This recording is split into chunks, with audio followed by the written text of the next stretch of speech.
विज्ञापनों का दौर है।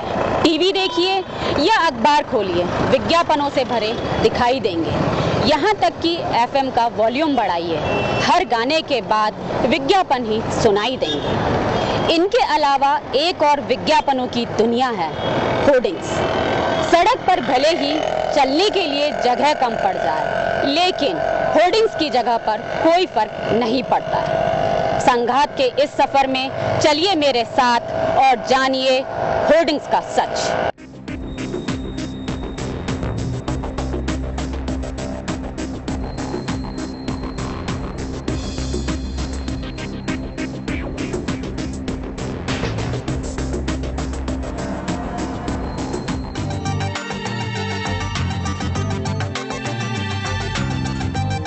टेक्नोलॉजी के बदलते दौर में विज्ञापन के जरिए प्रचार प्रसार का तरीका भी बदल गया है। टीवी हो चाहे रेडियो, अपनी बात लोगों तक पहुंचाने का और अपने ब्रांड के प्रचार प्रसार का हर जरिया मुफीद है। पुराने दिनों को याद करें तो अपने विज्ञापन के लिए सिवाय दीवारों पर पोस्टर चस्पा करने के कोई और तरीका नहीं था। धीरे धीरे समय बदला और रेडियो का जमाना आया। नमस्ते बहनों और भाइयों, मैं आपका दोस्त अमीन सायानी बोल रहा हूँ और आज बड़े ही कम शब्दों में आपको सुनाना चाहता हूँ एशिया भर के चहीते रेडियो प्रोग्राम बिना का गीत। एकमात्र विविध भारती और कुछ चुनिंदा अखबार उस दौर में विज्ञापन देने का साधन हुआ करते थे। टेक्नोलॉजी बढ़ी तो विज्ञापन देने के तरीकों में भी तेजी आ गई। रेडियो की दुनिया में दखल हुआ टीवी का। जो विज्ञापन चित्रों में ही दिखाई देते थे और बस रेडियो पर ही सुनाई देते थे, उन्हें चलते फिरते देखा जा सकता है। तेजी से बदलती तकनीक ने रेडियो को एफएम का रूप दिया और यहां भी विज्ञापनों का स्वरूप बदल गया। रंगीन कागज में ढलकर अखबार के विज्ञापन भी आकर्षित करने लगे हैं। विज्ञापन की इस दुनिया में कोई भी जरिया ऐसा नहीं जो विज्ञापन के नाम पर जानलेवा हो। रेडियो, टीवी या अखबार में दिखाई देने वाले विज्ञापन से किसी की जान गई या फिर विज्ञापनों को लेकर भ्रष्टाचार की बात सामने आई हो।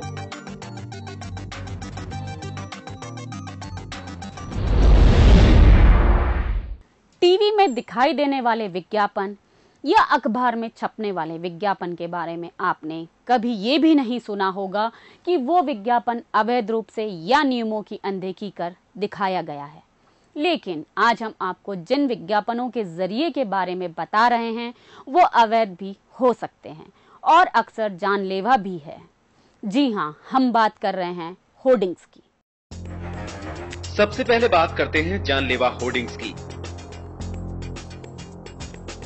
भोपाल के 10 नंबर मार्केट में हुआ हादसा याद होगा आपको, जहां एक दुकानदार की जान ले ली थी एक होर्डिंग ने। ये होर्डिंग ठीक मार्केट के ऊपर लगा था। नीचे था जनरल स्टोर। रोजाना की तरह दुकान आने वाले राजकुमार खटवानी को क्या पता था कि आज उनकी छत पर लगा होर्डिंग उन्हें घर वापस नहीं लौटने देगा। दुकान का काम छोड़कर वो बाहर निकले और भारी भरकम लोहे के बल पर खड़ा होर्डिंग उन पर आ गिरा। वो बरसात के मौसम की बात है।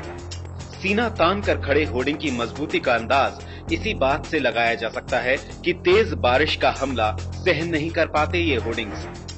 बारिश के साथ हवा का एक झोंका आया और होर्डिंग सीधे आकर उन पर गिरा। वो दर्द से कराह भी नहीं पाए और जान निकल गई। मेरे फादर बिकॉज ऑफ होर्डिंग वो बाहर थे और बिल्डिंग के ऊपर टॉप पे टावर के साथ पिलर के साथ एक बहुत हैवी होर्डिंग उनके ऊपर गिर गया था, जिनसे ऑन द स्पॉट वो वहीं पे ख़त्म हो गए थे। मतलब हेल्प पहुंचाने की कोशिश करी? नहीं, ऐसी कोई ऐसा हेल्प नहीं मिली। वहाँ उस समय पहले कमिटमेंट हुई थी बाय जो सीएम थे उस समय बाबूलाल गौर जी थे। उन्होंने कमिटमेंट दी थी कि वो एक गवर्नमेंट जॉब प्रोवाइड करेंगे, जो कि उन्होंने ऐसा इनिशिएटिव कुछ लिया नहीं है और हमें कोई जॉब प्रोवाइड नहीं की गई है। इनके ऊपर जहाँ लगा था, अब भी क्या वहाँ पे कोई ना कोई होर्डिंग लगा है या? हाँ, लगा है। फिर से जब ये हमारा इशू था शुरू में बहुत, जब गर्म माहौल था, जब लोगों को अवेयरनेस चालू हुई, उस समय 1 आध साल के लिए मेरे ख्याल से नहीं लगा होगा। आफ्टर दैट अगेन तो जो ओनर है उन्होंने वापस ये होर्डिंग किसी को रेंट पे वापस उसी तरीके से दे रखी है और कोई बड़ी बात नहीं है कि वापस आंधी तूफान आने पे किसी और की भी ये जान ले सकता है। मतलब ये तो वो जानलेवा होर्डिंग था जो एक ही झटके में जिंदगी छीनकर ले गया। ऐसा नहीं है कि मजबूती से लगे होर्डिंग्स ही जानलेवा होते हैं। अक्सर लगते समय भी ये होर्डिंग कई मासूम जिंदगियां लील लेते हैं। होर्डिंग को खड़ा करने के लिए तैनात अमले को ये इल्म भी नहीं होता कि होर्डिंग लगाने के लिए क्या क्या नियम हैं। वो जो होर्डिंग खड़ा करने की पूरी जतन से कोशिश कर रहा है वो वैध है या अवैध? उसे सिर्फ जुनून है इस होर्डिंग को सीधा खड़ा करने का, क्योंकि उसके काम की सफाई और मजबूती ही उसके परिवार का पेट भरने का आधार है। पेट की शायद यही आग उसे ये सोचने पर भी मजबूर नहीं कर पाती कि जहां होर्डिंग मालिक उससे ये बोर्ड खड़ा करवा रहा है वो हाई टेंशन लाइन के ठीक नीचे है। ऐसा ही एक हादसा इस परिवार के साथ हुआ। परिवार का मुखिया होर्डिंग मालिक के एक आदेश पर चढ़ गया लोहे के फ्रेम पर, जो होर्डिंग तानने के लिए बनाया गया था, और चंद ही मिनटों में लील गया यह हाई टेंशन लाइन में दौड़ता करंट उस मजदूर को। बात करते हैं हादसे की भेंट चढ़े मजदूर की बेवा से। सन 2001 में हुआ था, जून का महीना था, 23 तारीख थी, 30 तारीख को एक्सपायर हो गए थे। रुक करते हैं वीआईपी रोड का, जिस पर लाइन से होर्डिंग्स लगा दिए गए थे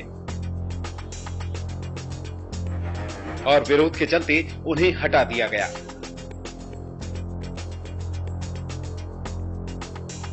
इसी तरह से भोपाल के खूबसूरत कहे जाने वाले जुडिशियल एकेडमी के रास्ते पर भी लगा दिए गए थे, किंतु जुडिशली के दबाव के चलते जल्द ही इन्हें निकलवा दिया गया था। और ये है जेल पहाड़ी, होर्डिंग्स की भेंट चढ़ी खूबसूरती का जीता जागता उदाहरण। इस जगह को ऊपर वाले ने नैसर्गिक सुंदरता बख्शी है, लेकिन आंखों को सुकून देने वाले इस नजारे को होर्डिंग्स ने पूरी तरह से खत्म कर दिया है। कभी यहाँ शाम को डूबते सूरज की किरणों से सराबोर भोपाल को देखने के लिए लोगों का मजमा लगा रहता था, मगर आज होर्डिंग्स की मेहरबानी है जो यहाँ हमेशा वीरानी छाई रहती है। यही हाल भोपाल की हर खूबसूरत लोकेशन का है। ऐसी एक नहीं और भी कई लोकेशंस हैं जो खूबसूरती को अपने दामन में संजोए हुए थी, मगर आज होर्डिंग की बेड़ी चढ़ गईं।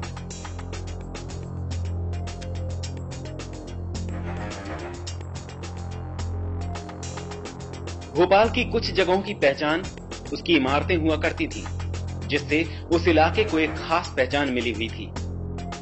हम बात कर रहे हैं बेतवा अपार्टमेंट जैसी इमारतों की, जो होर्डिंग के पीछे कहीं गुमसी हो गई हैं। कभी इनका नाम था, मगर आज ये इमारतें गुमनामी के अंधेरे में खोती जा रही हैं। इसका कारण सिर्फ और सिर्फ एक है, बिल्डिंगों के चारों ओर होर्डिंगों का बिछा जाल। बिल्डिंगों के आगे पीछे शायद ही कोई ऐसी जगह हो जहां होर्डिंग्स न हो। जो होर्डिंग्स हैं उनके निर्धारित साइज से बड़े साइज भी कई बार यहाँ पर अभी भी लग रहे हैं। जैसे 10 बाई 20 का होर्डिंग है, अब वो पता चला उसका साइज बढ़ के 20 बाई 20 हो गया, और वो बाद में 20 बाई 20 की जगह 20 बाई 40 हो गया। यानी कि जो 200 स्क्वायर फीट का होना चाहिए वो 800 स्क्वायर फीट का आज लगा हुआ है। इसके अलावा कई जगह हमने देखे कि छत के ऊपर भी जो होर्डिंग्स हैं वो भी अवैध लग रहे हैं, अभी भी लग रहे हैं। अब जब हाई कोर्ट का वहाँ स्टे है तो नहीं लगना चाहिए। इसके साथ ही हमने देखा है कि जो होर्डिंग्स हैं उनके नए होर्डिंग्स भी अवैध रूप से लग रहे हैं। सन 2007 से पहले भोपाल में लगभग 1095 होर्डिंग थे। इसके बाद निगम प्रशासन ने एड एजेंसी से मिलने वाले राजस्व में बढ़ोतरी करने के लिए 4% कलेक्टर रेट बढ़ा दिया, लेकिन निगम का ये निर्णय एड एजेंसीज को गवारा नहीं हुआ और वे इसके खिलाफ कोर्ट चले गए और मामला तब से न्यायालय में है। साल में 3 से 4 करोड़ रुपए साल का नुकसान हो रहा है, जो इनकम होती है नगर निगम को। आज हम आम आदमी से और गरीब आदमी से छीनने को तैयार हैं, लेकिन इनसे लेने में हमें दिक्कत क्या है? भाई वो पैसे दे के काम कर रहे थे ना, आपके नियम अनुसार ही काम कर रहे थे ना, आपकी परमिशनों के उपरांत ही काम कर रहे थे। फिर ये ऐसा क्या आ गया उनके ऊपर कि उनको रिन्यूअल नहीं किया जा रहा? और सन 2007 से लेके अभी तक कोई भी नगर निगम को आए नहीं, लेकिन उनके होर्डिंग्स बराबर लगे। कोर्ट में जाने के कारण एक भी होर्डिंग की अनुमति जारी नहीं की गई। इसके बाद भी होर्डिंगों की संख्या आज 4000 के पार जा चुकी है। बंसल न्यूज ने जब एड एजेंसी से इस मामले में बात करनी चाही तो एजेंसी संचालकों ने इसकी जानकारी एक दूसरे को होने की बात कहकर टाल दिया। कैमरामैन सचिन के साथ वरुण पांडे, बंसल न्यूज, भोपाल।